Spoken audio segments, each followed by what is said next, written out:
બાળકો આપણું ધોરણ 3માં આપણું હિન્દી.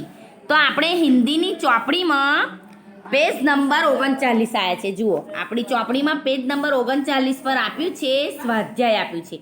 આપણે જે આગળના વિડીયોમાં જે શીખ્યા ને આપણો 16 પાઠ એનું સ્વાધ્યાય છે.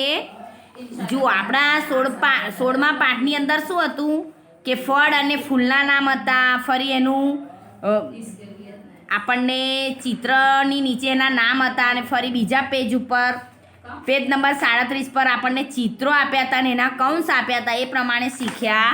હવે એનું આપણે જુઓ, એ જે આપણો પાઠ છે 16 એનું શાકભાજી છે.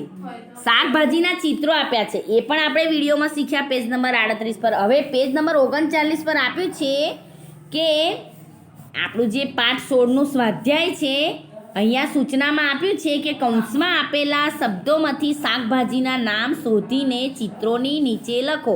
આપણો પાઠ 16 જ છે. આ પાઠ 16નું જ આપણને આપ્યું છે. જુઓ, પાઠ 16માં હતું કે પહેલાં ફળ અને ફૂલના નામ હતા, પછી શાકભાજીના નામ છે, ફળના નામ છે, ફૂલના નામ છે અને પેજ નંબર 38 પર શાકભાજીના નામ છે. બરાબર?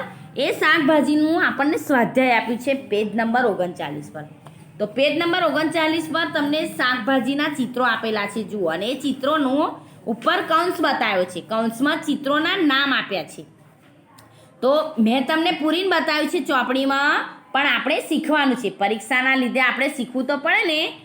તો આપણને કુલ જુઓ 12 ચિત્રો આપેલા છે. પહેલા ચિત્રમાં ભીંડો છે, ગુજરાતીમાં સમજાવું છું. ભીંડો છે, ડુંગળી છે, મેથીની ભાજી છે, ટામેટું છે, આદુ છે, મૂળો છે, બટાકો છે, ગાજર છે, લસણ છે, રીંગણ છે, વટાણા છે અને ફુલેવર છે. તો આને હિન્દીમાં શું કહેવાય એ મેં તમને લખીને બતાવ્યું છે. જુઓ, ભીંડાને ભીંડી, પ્યાજ, મેથી, ટમાટર, અદરક, મૂલી, આલુ, ગાજર, લસણ, બેગન, મટર અને ફૂલગોબી. આ પ્રમાણે આ આપણને શાકભાજીના નામ આપ્યા છે. એની નીચે ખાલી જગ્યા આપી છે તમારી ચોપડીમાં.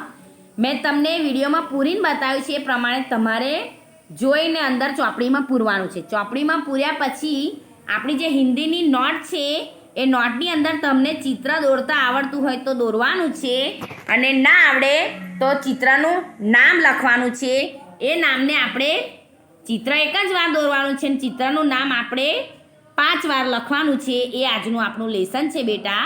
ફરી બીજું શીખીશું. ચલો, અસ્સલામુ અલૈકુમ.